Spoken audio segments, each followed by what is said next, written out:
Amigas y amigos, muy buenas tardes tengan todos ustedes. Los saluda con el afecto de siempre José Manuel Villalpando, aquí en una emisión más de este subprograma, La historia que quiero vivir, que, como ustedes bien lo saben, se transmite, se sube, se difunde todos los sábados a partir de las 5 de la tarde en el canal de YouTube de José Manuel Villalpando. Perdonen ustedes la redundancia.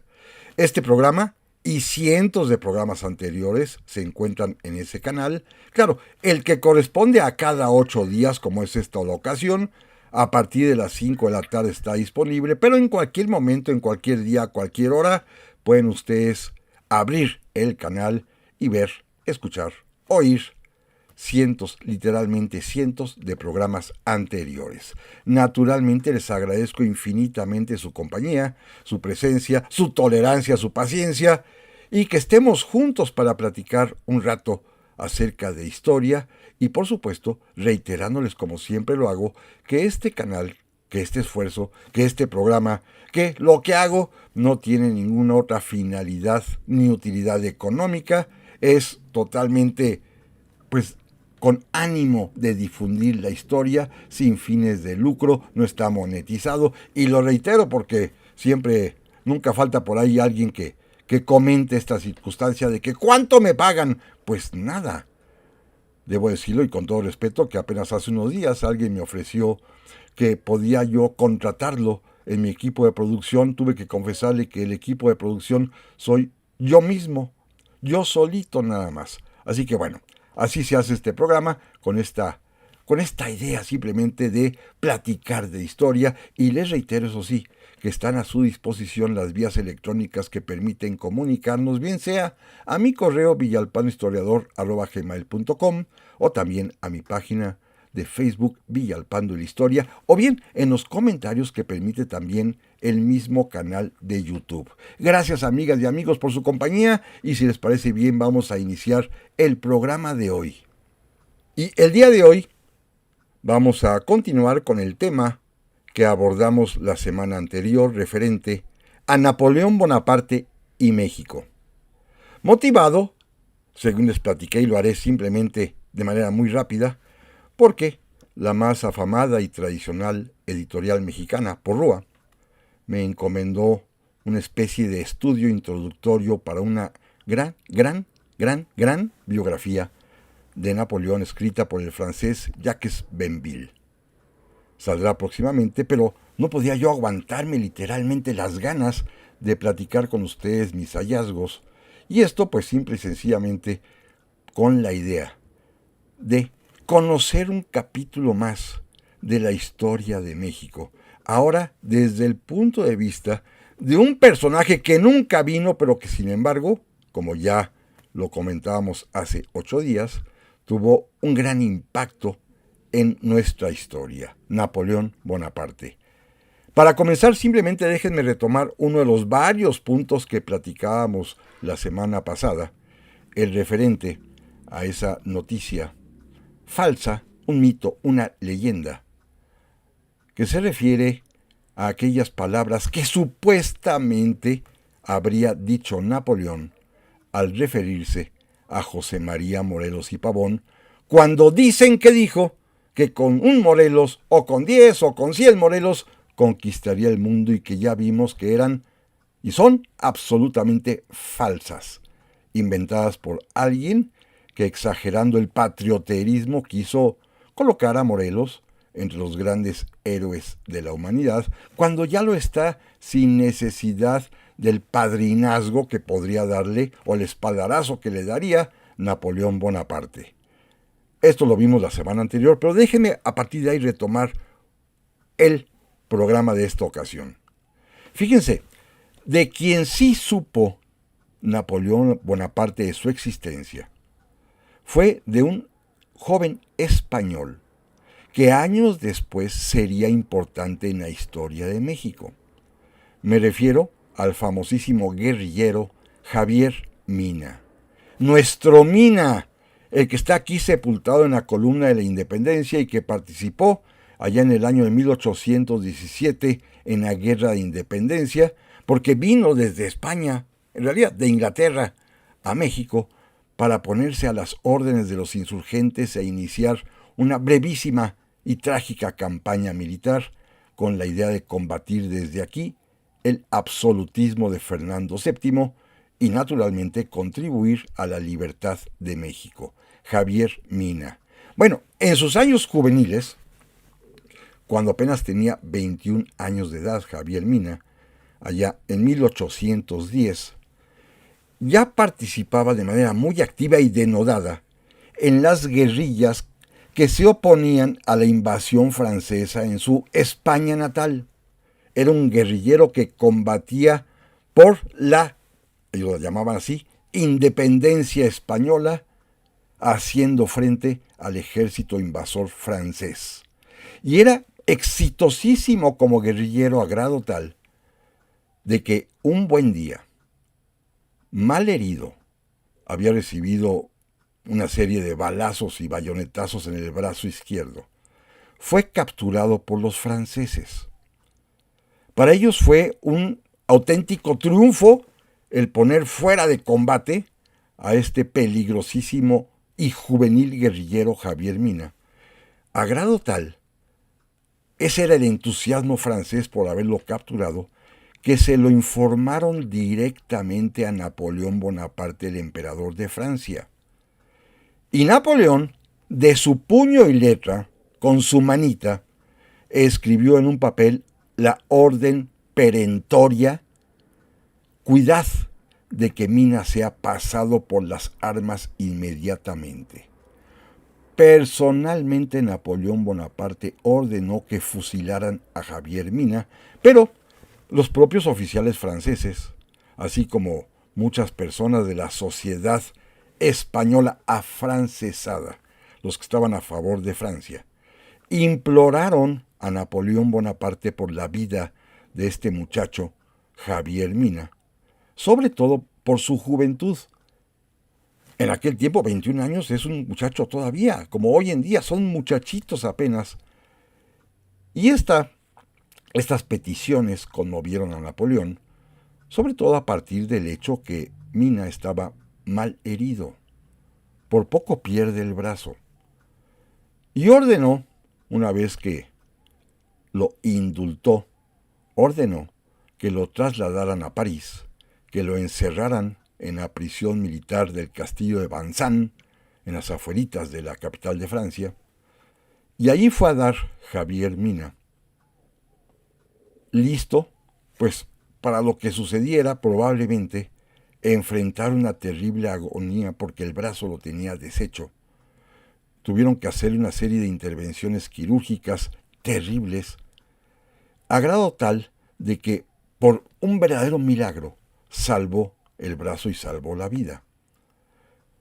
Se hizo muy amigo de los médicos que lo atendieron, y ellos le recomendaron que lo mejor para su brazo era que pudiera rehabilitarlo con ejercicios, y le recomendaron que acudiera a unas célebres aguas termales que estaban por ahí cerca, las fuentes o baños del Tívoli, para que allí pudiera nadar y ejercitar el brazo. Y Javier Mina, a esos gloriosos 21 años de edad que tenía, muy animado decidió escribirle personalmente una carta al emperador Napoleón.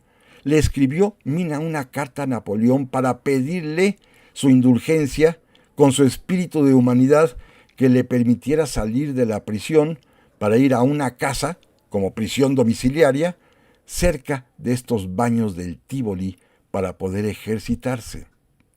Claro, Napoleón ya ni le respondió, no pudo salir de la prisión Javier Mina, pero cuando cae Napoleón y que son liberados los prisioneros, en este caso españoles que estaban en Francia, Javier Mina quedó libre. Y años más adelante, fíjense amigos, para empezar la historia de hoy, años más adelante, cuando en Londres ya conspiraba y organizaba la expedición con la cual vendría a México, y cuando estaba reclutando voluntarios para venir a combatir aquí a nuestra patria, pensó que quizás valdría la pena convocar y convencer de que vinieran a México a antiguos oficiales y soldados del ejército de Napoleón. Los que habían sido sus enemigos allá en España, Javier Mina tenía tal grandeza de espíritu y tal inteligencia que se dio cuenta de que sí, habían sido sus contrarios, pero sin embargo eran sumamente capaces y competentes, e invitó a varios oficiales del antiguo ejército de Napoleón Bonaparte a que vinieran a México. Miren, y esto es sumamente interesante porque efectivamente, en su malograda expedición, recuerden que desembarca en Soto la Marina y que finalmente será capturado y fusilado allá frente al Fuerte de los Remedios en Guanajuato, pero en estos breves meses con él participaron en la lucha, en la pelea, varios oficiales napoleónicos. La historia ha recogido el nombre de 4 de ellos, 4 oficiales del ejército de Napoleón, 2 franceses, uno que se llamaba Joseph-Marie Arago,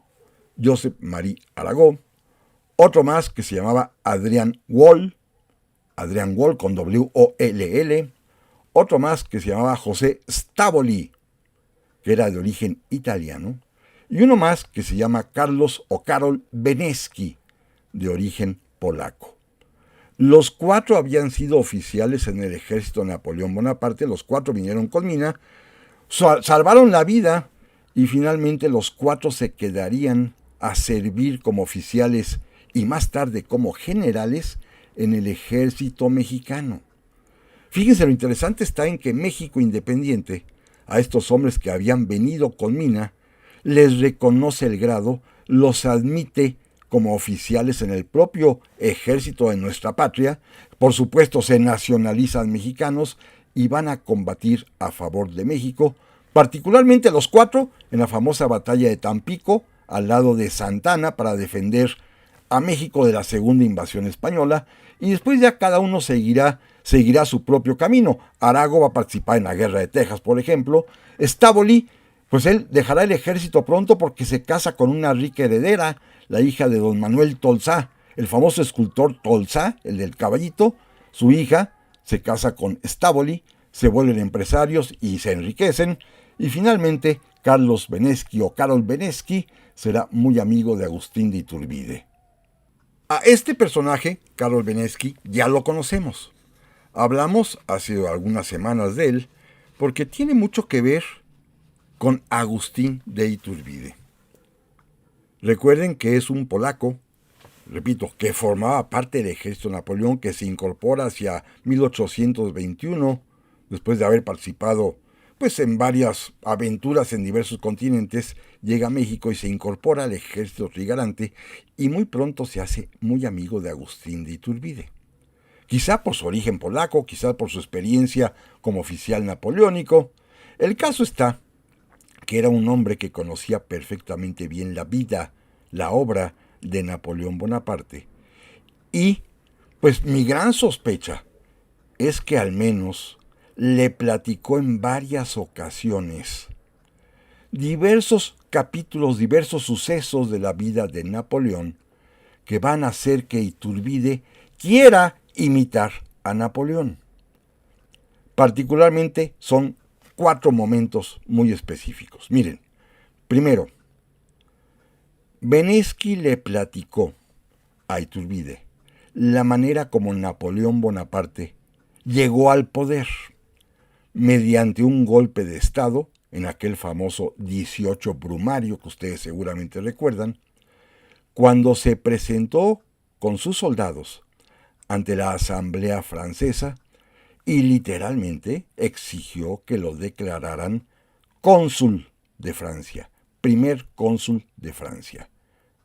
Bueno, lo mismo va a hacer Agustín Iturbide en realidad con el famoso motín de Pío Marcha, cuando, con el arrastre popular y de los soldados, lo llevan al Congreso y el Congreso tiene que sesionar en medio de la turba y con la tropa allá afuera para proclamar a Iturbide emperador.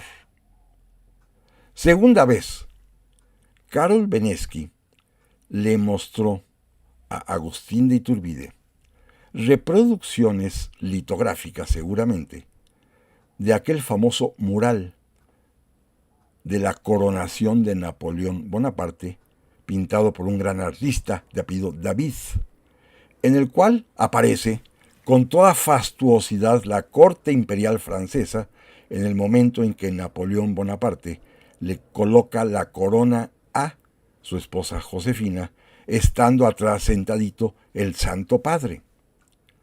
Bueno, con estas ideas, con la narrativa que seguramente Benešky conoció tanto por la litografía de David como por quizás haberlo presenciado, Iturbide quiso hacer exactamente lo mismo en su coronación. Si la de Napoleón fue en la Catedral de Notre Dame, la Iturbide sería en la Catedral de México. Si Bonaparte portaba un manto de armiño, pues Iturbide se mandó a hacer uno similar. Si la emperatriz Josefina iba con un vestido muy elegante semiescotado, pues también a la emperatriz Ana María Huarte le mandaron a hacer un vestido similar.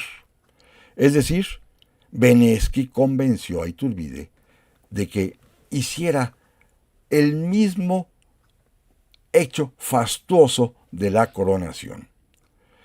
Y años después, más adelante, según lo platicábamos, repito, hace poquitos días, cuando estaban ya en Londres y que Iturbide dudaba en regresar o no a México, el que lo convence precisamente es Carlos Benešky, quien le dice que en México la gente lo está esperando para que imponga el orden, la paz, la tranquilidad. Lo mismo que pasaba en Francia cuando Napoleón, por ejemplo, regresó de la campaña de Egipto para tomar el poder porque la gente anhelaba la mano firme de Napoleón. Y lo mismo, pero todavía con más exaltación, había sucedido cuando Napoleón retornó de su primer exilio en la isla de Elba, que desembarca en algún puerto francés en el mar Mediterráneo, y que a partir de ahí inicia su traslado a París en medio de la aclamación de la multitud que lo aplaudía y del ejército que poco a poco se le iba uniendo, porque también los franceses en esa segunda ocasión deseaban que Napoleón los librara de la tiranía y del absolutismo que imponían ahora los nuevos Borbones encabezados por Luis XVIII. Y Benešky le aseguraba, le prometía, le juraba a Agustín Iturbide que a él le iba a pasar lo mismo porque en México la gente clamaba por su presencia y que en el lugar donde desembarcaran seguramente sería llevado literalmente en hombros hasta la capital. Iturbide lo creyó y ya conocemos el desenlace. Fue fusilado. Este fue Carlos Benešky, que repito, es una influencia importantísima en Agustín de Iturbide. Ahora bien, Iturbide y Napoleón, pues sí, evidentemente podrían tener parecido. Y no lo digo yo, Lo dice nada más y nada menos que el gran libertador de Colombia, Simón Bolívar. Miren, qué interesante.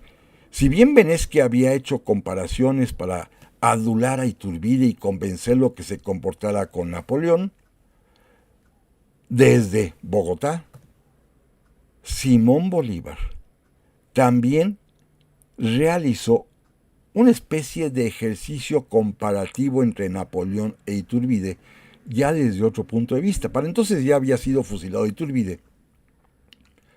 Y Simón Bolívar en una carta literalmente escribió que Iturbide con su vida había contribuido a la libertad de México y con su muerte, y lo dice así tal cual, a su tranquilidad. Pero la gran diferencia es que entre dos grandes personajes de la historia, como lo menciona el propio Bolívar, Napoleón Bonaparte era un muchacho desde muy joven, ya prodigioso, llamado a hacer grandes cosas. En cambio, Agustín Iturbide, pues era un muchacho del montón, mediocre, y por lo tanto lo que hizo, que fue libertar a una patria, tiene mucho más mérito que Napoleón.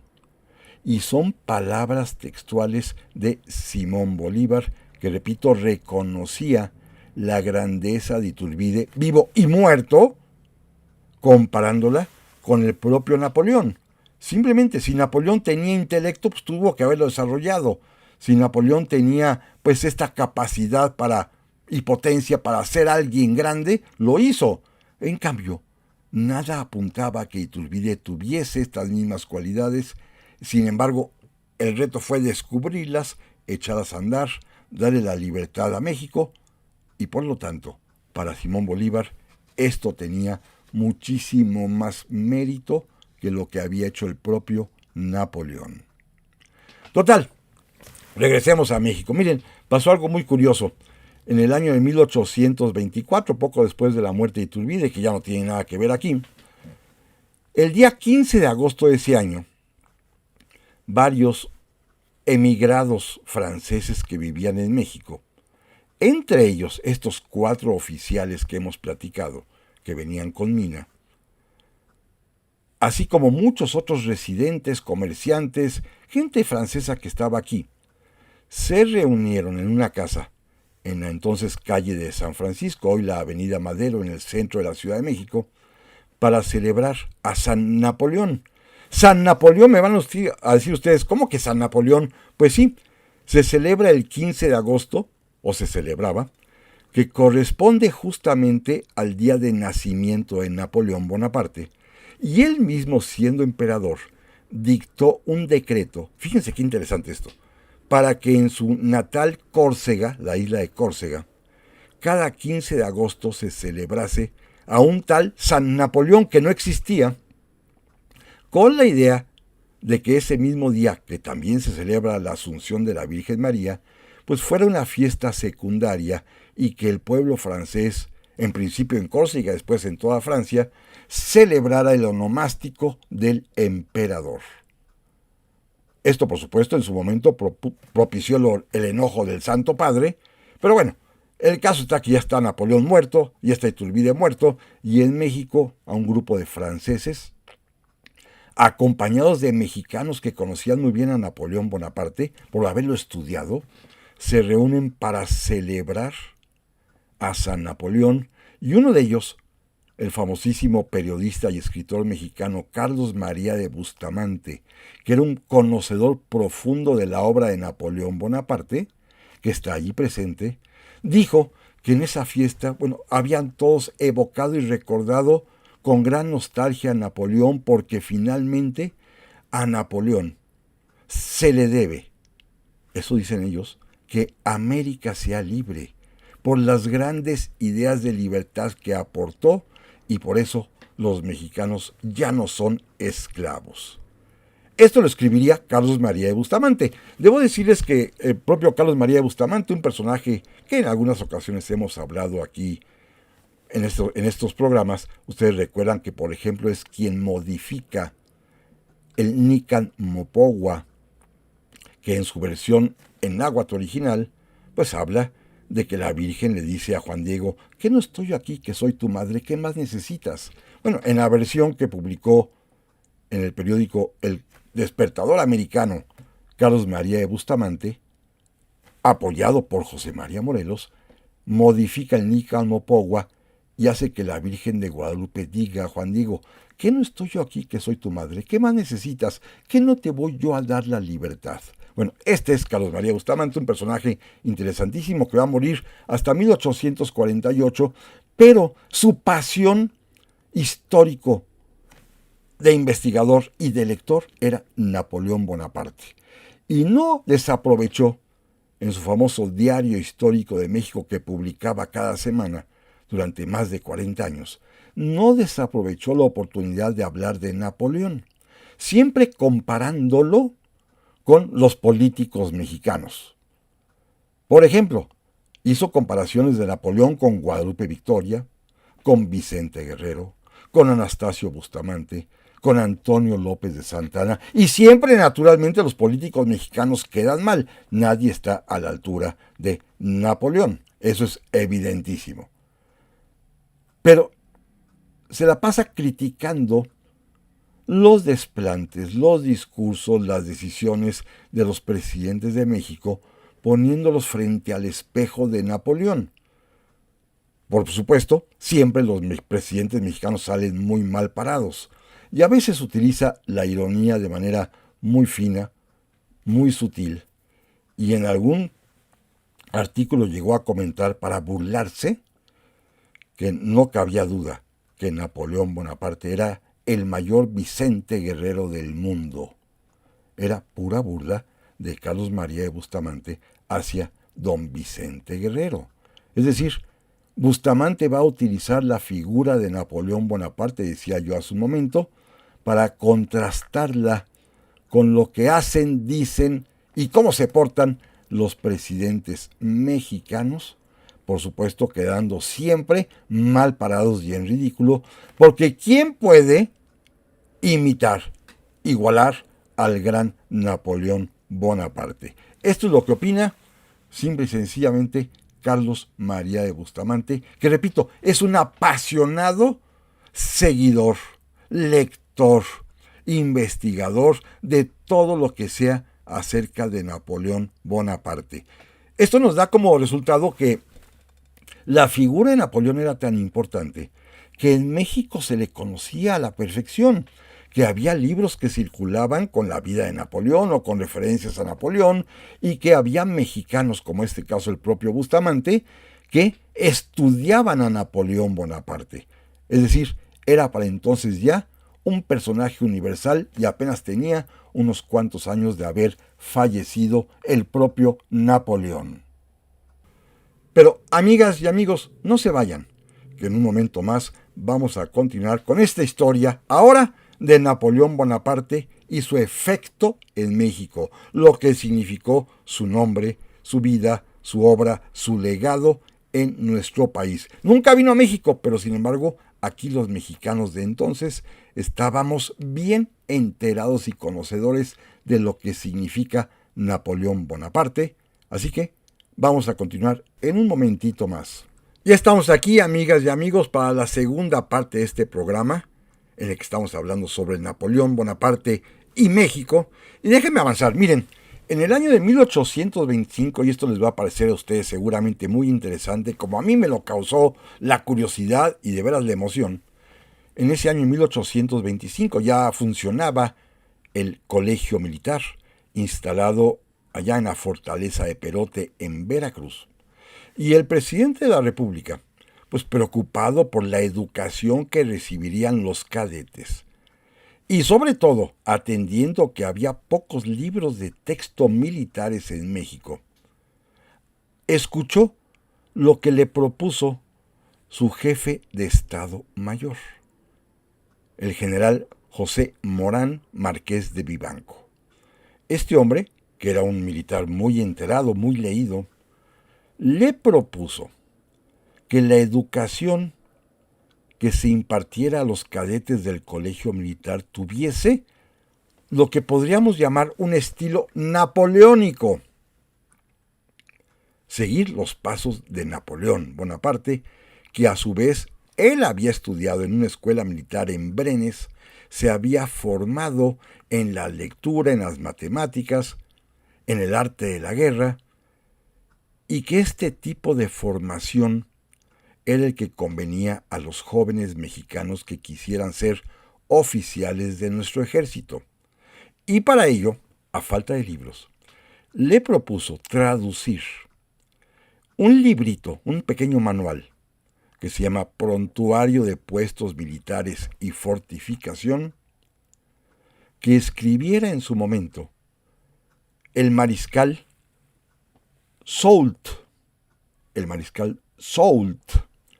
que era a su vez uno de los grandes mariscales de Francia nombrados por Napoleón, que había sido decisivo en su participación en la famosa victoria de Austerlitz, y que además fue el propio jefe de Estado Mayor del gran ejército de Napoleón Bonaparte.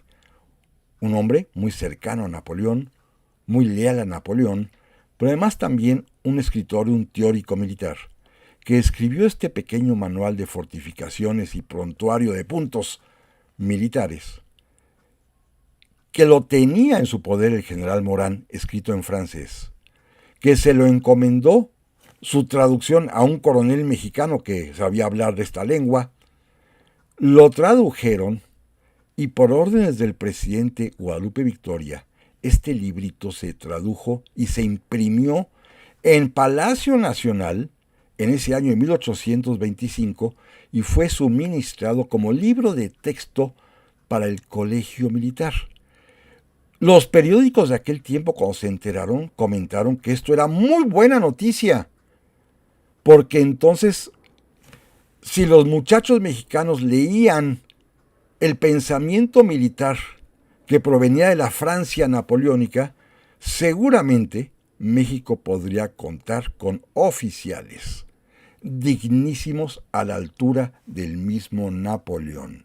Imagínense ustedes, el colegio militar inicia con su primer libro de texto, que es una traducción de una obra de uno de los mariscales de Napoleón, para que vean la importancia y la influencia que tenía en todas capas sociales la figura histórica de Napoleón Bonaparte. Como miren, aquí hay otro caso más interesante. Todos sabemos seguramente que Napoleón Bonaparte sí en efecto fue un gran militar, un gran conquistador, pero también fue un gran civilizador. Y un hombre muy afecto además también a la cultura. Esto por supuesto lo conocemos, todas sus andanzas en Egipto que finalmente hacen que nazca, que surja esta especie de especialidad, valga la redundancia, arqueológica que es la egiptología. Pero en su aspecto civilizatorio poco lo recordamos cuando es fundamental y hasta el día de hoy vivimos todavía aquí en México conforme lo dispuso Napoleón Bonaparte, como lo vamos a ver más adelantito. Pero primero déjenme anticipar un dato. Napoleón Bonaparte participó directamente, porque él lo promocionó, él lo pidió, en la redacción del Código Civil francés. Hasta ese momento, hasta 1803, no había códigos civiles, las leyes eran dispersas, se encontraban revueltas, había que ir a buscar los archivos, y a Napoleón se le ocurrió la idea de que hubiese una ley para la materia ordinaria de la vida de las personas, que fuera fácilmente consultable en un libro, en donde además con un lenguaje sencillo y claro se plantearan las diversas posibilidades e hipótesis de la vida cotidiana, y que la gente pudiera simplemente comprar el libro, leer y saber cuáles son sus derechos y cuáles son sus obligaciones. Es el Código Civil francés que revolucionó el ámbito jurídico de la humanidad occidental. Bueno, la noticia de este Código Civil francés, por supuesto, 25 años después, en 1826-27, llegó a Oaxaca. Oaxaca, el estado actual de Oaxaca, que ya existía porque en 1824 se había establecido la Federación Mexicana y Oaxaca, como estado libre y soberano, pues tenía la posibilidad, según la Constitución del 24, de dictarse sus propias leyes en materia ordinaria, es decir, lo que corresponde a la vida común y corriente de los ciudadanos. Y el gobernador de Oaxaca, junto con sus diputados del Congreso local, pero sobre todo con la ayuda de los maestros y de los alumnos del Instituto Literario y de Artes de Oaxaca, decidieron que lo mejor era poner a Oaxaca en la modernidad liberal. Y para ello, nada resultaba más estimulante que darle a Oaxaca un nuevo orden jurídico de la vida privada. Escuchen, traduciendo y aplicando en Oaxaca el Código Civil de Napoleón Bonaparte. Y los oaxaqueños, particularmente los alumnos de este instituto, se pusieron primero a estudiar francés y después a traducir el Código Napoleónico. Uno de estos muchachos que traduce el código es Benito Juárez, que es un joven estudiante que aprende el francés para leerlo, traducirlo y hablarlo, y es de los que participa en esta traducción. Claro, la traducción tiene algunas adaptaciones donde decía el imperio francés, dice el gobierno de Oaxaca. Donde dice Francia, dice Oaxaca. Donde dice el emperador, dice el gobernador. Son las adaptaciones que hicieron. Y pues Napoleón Bonaparte jamás imaginó que sus disposiciones se iban a poner en vigor en Mitla o en Juchitán, pero lo hicieron en Oaxaca. Claro, se derogó el código en 1835 cuando cambiamos del régimen central. Un régimen en el cual además también, y debo decirlo, participa muy activamente Antonio López de Santana, figura que ya hemos platicado en varias ocasiones y que también es un lector apasionado, admirador profundo de la obra de Napoleón Bonaparte. Y a Santana se le daba por imitar a Napoleón. Le gustaba mucho parecerse a Napoleón, vestirse como Napoleón, actuar como Napoleón, hablar como Napoleón y ostentarse como Napoleón. Miren, 3 ejemplos muy rápidos. En 1836, cuando la campaña y la guerra de Texas, cuando México finalmente pierde esa provincia por la derrota de San Jacinto, donde el propio Antonio López de Santana fue vencido por las huestes tejanas al mando de Samuel Houston, cuando toman preso a Santana, los tejanos, y lo llevan ante presencia del propio Houston, Santana, todavía en una especie de actitud así soberbia, como Houston estaba sentado y no se levantaba, Santana dijo: «Póngase de pie, que está usted frente al Napoleón del Oeste». Se sentía el Napoleón del Oeste. Por supuesto, nada más se rieron de él, Pero hay un par de anécdotas muy interesantes. Algunas de ellas ya le hemos platicado aquí, me parece. Una, por ejemplo, un buen día se sublevó en su contra un amigo suyo, el general Mariano Paredes y Arrillaga. Se rebeló, lo capturaron y según el Código de Justicia Militar y el fuero de guerra, pues debería ser fusilado, pasado por las armas. Pero la esposa de Paredes, que era muy amiga de Santana y de su esposa, lo fue a ver y: «Señor presidente, Antonio, amigo nuestro, ay, por favor, vengo a implorar por la vida de mi esposo». Y Santana lo perdonó. Y después lo mandó llamar. «Mira, Paredes, ¿has leído la historia de Napoleón Bonaparte?». «Pues sí, un poco». «Pues él, fíjate que una vez que uno de sus amigos se rebeló en su contra y su esposa fue a suplicar por su vida, le perdonó la existencia. Y por eso te perdoné a ti, porque Napoleón lo hizo». Imagínense nada más. Y la otra es muy bonita, simplemente para ya avanzar y hacer un lado a Santana, y es que también en su vida privada, bueno, en su vida amorosa y erótica, Santana también quiso imitar a Napoleón. Y si Napoleón, como es sabido, concedió la independencia, la libertad a Polonia, porque había recibido los favores, por supuesto, en el lecho de una noble, una dama polaca casada, la famosa María Waleska, Napoleón Bonaparte, pues, gracias a esta mujer, otorgó la libertad a los polacos. Bueno, esta historia impactó profundamente a Antonio López de Santana, quien quiso repetir en su propia experiencia de vida lo mismito. ¿Qué sucedió? Bueno, en 1835, andando en Zacatecas, derrotando a la insurrección que ahí se había dado, de regreso pasó por la ciudad de Aguascalientes, se detuvo ahí unos días, fue atendido por la Sociedad Hidrocálida y resultó ser que él descubre que los habitantes de Aguascalientes quieren separarse de Zacatecas porque pertenecía en ese momento el partido de Aguascalientes al estado de Zacatecas. Y entonces inventó una leyenda que al día de hoy todavía existe y circula, porque si ustedes se fijan en el escudo de armas de Aguascalientes hay unos labios, que es la historia del beso.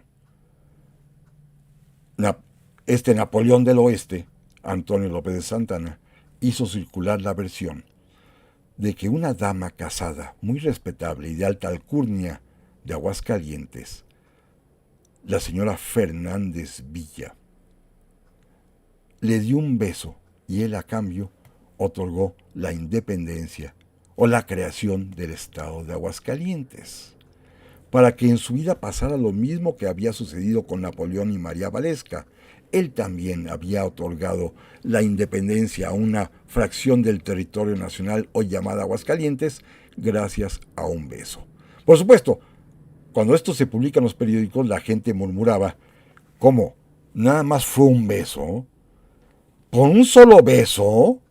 En fin, eso quedó en pregunta nada más, porque es finalmente una historia inventada por el propio Antonio López de Santa Anna. Pero miren, cambiémonos de frecuencia.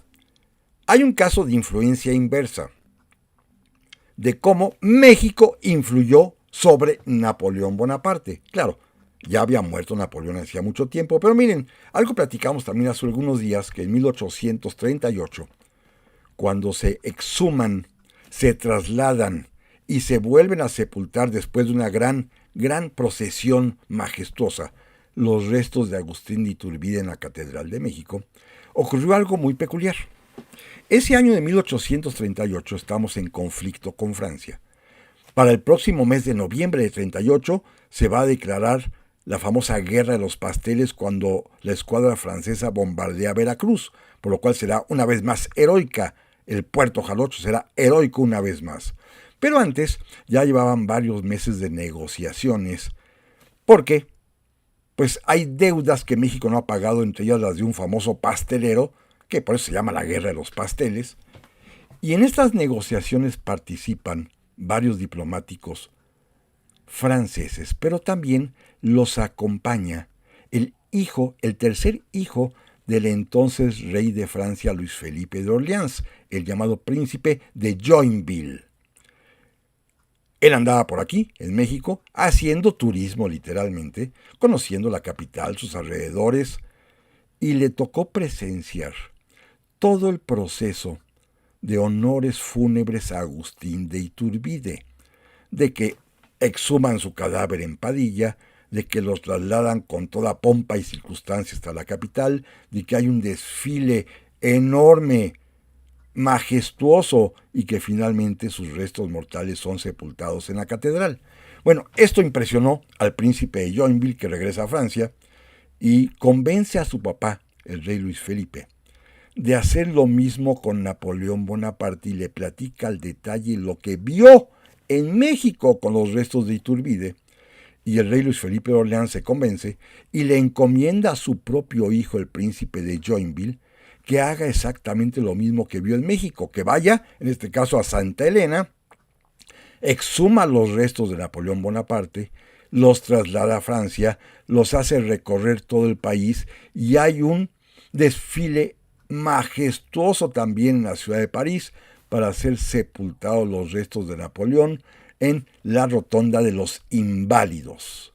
Todo esto lo va a realizar el príncipe de Joinville, motivado por lo que vio en México. Así que en este caso, en 1838 fue lo de Iturbide, lo presenció Joinville, y en 1840 el mismo Joinville es el protagonista del retorno de los restos de Napoleón a París. Influencia inversa. México influenció a los franceses. Miren, una inquietud muy personal. Napoleón Bonaparte muere un día 5 de mayo.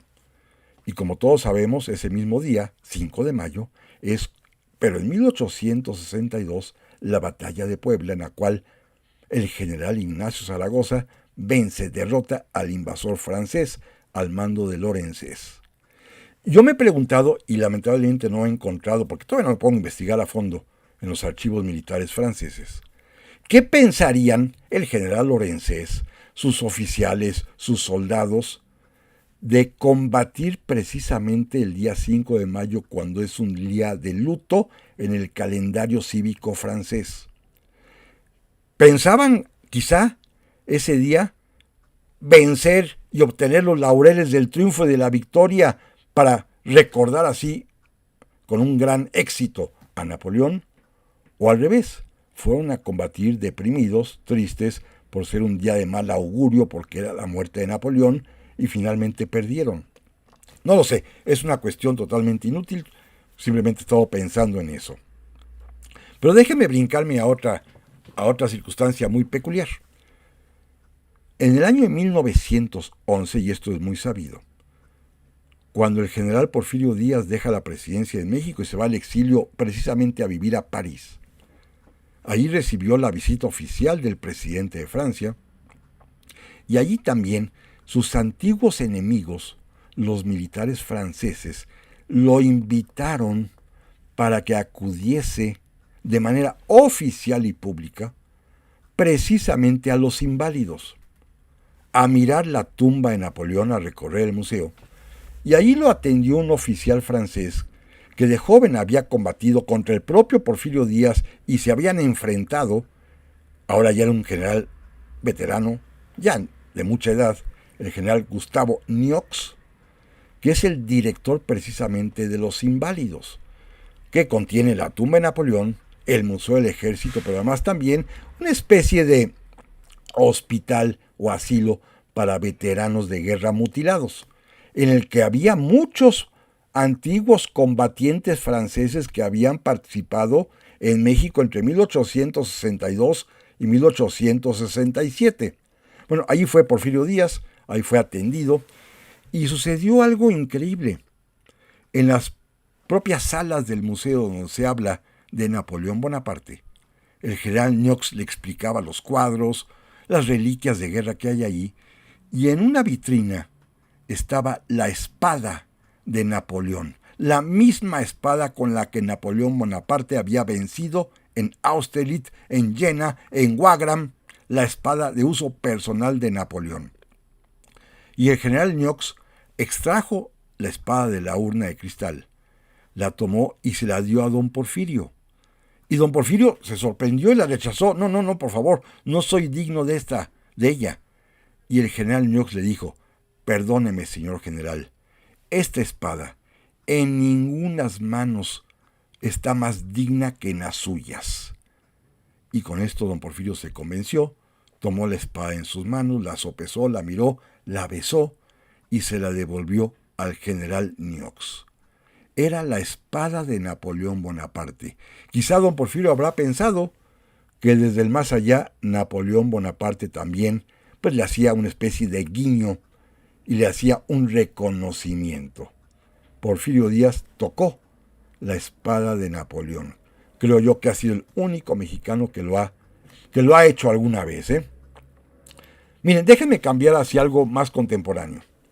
Decíamos hace un rato acerca del Código Civil de Napoleón, y déjenme especificar, Napoleón efectivamente participó directamente en su redacción y en los debates de las sesiones, junto con grandes juristas como Portalis, Sieyès y otros abogados prestigiados de Francia, para conseguir una ley que fuera accesible a todo el pueblo, que bastaba con leerla para entender de qué se trataba, conocer derechos y obligaciones, pero sobre todo, para imponernos una forma de vida que hasta hoy usamos. En el Código Civil francés se habla, por ejemplo, de la persona. Ahí se especifica cómo debe ser el nombre de la persona. Ahí es donde se dice que tiene que tener nombre propio, apellido paterno y apellido materno. Ahí se habla también de cuánto es la mayoría de edad.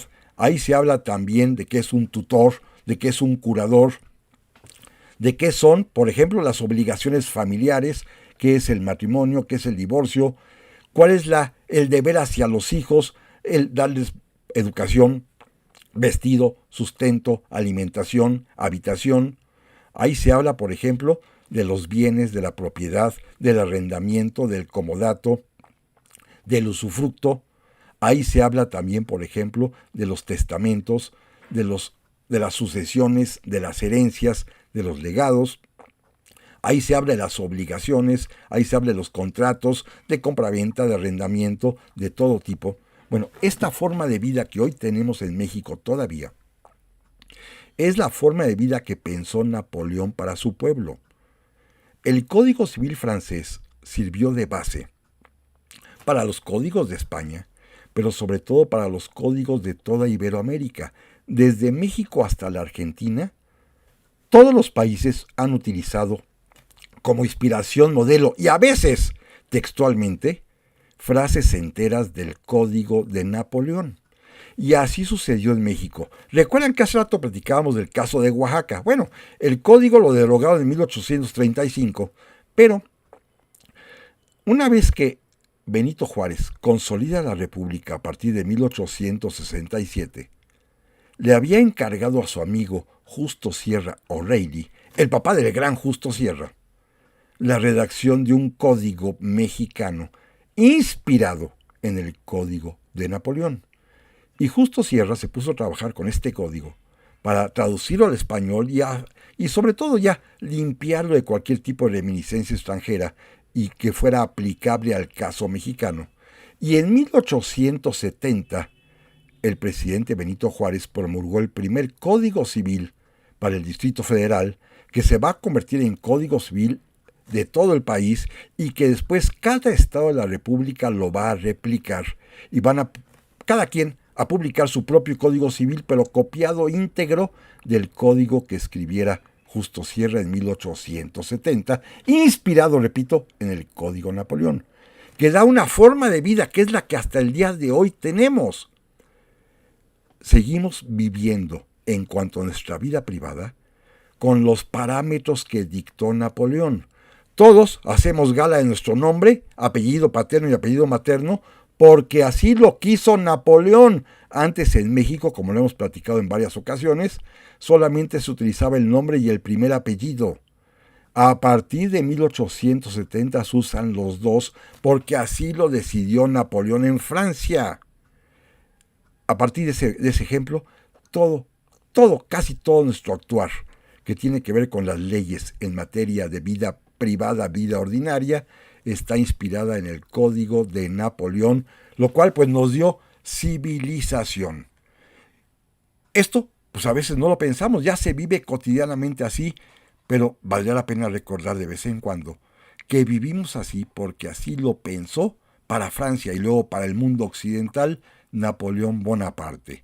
Quizá por esto, déjenme acercarme al final, quizá por esto, no lo sé, no lo explico, a partir de los años 30 del siglo XX, cuando se crea lo que se llama la colonia moderna, que hoy está en la alcaldía Benito Juárez, que es un tramo que va más o menos de la calzada de Tlalpan hacia la avenida Plutarco Elías Calles, a la altura del metro Xola. Esta colonia moderna se creó en los años 30 y allí hay una calle que se llama Napoleón.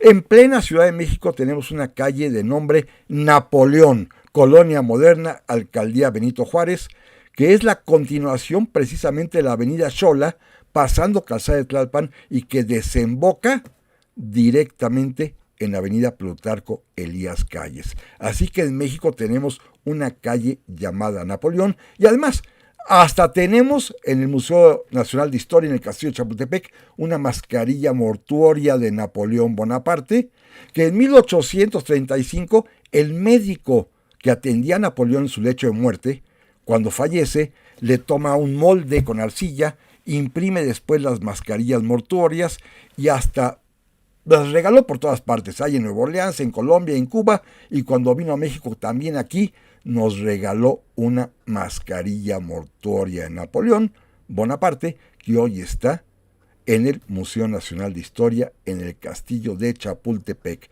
Así que Napoleón Bonaparte sigue estando presente con nosotros, entre nosotros, por su forma, sobre todo por su forma de diseñar nuestra vida privada. Amigas y amigos, pásenla muy bien y primero Dios, aquí nos vemos la próxima semana.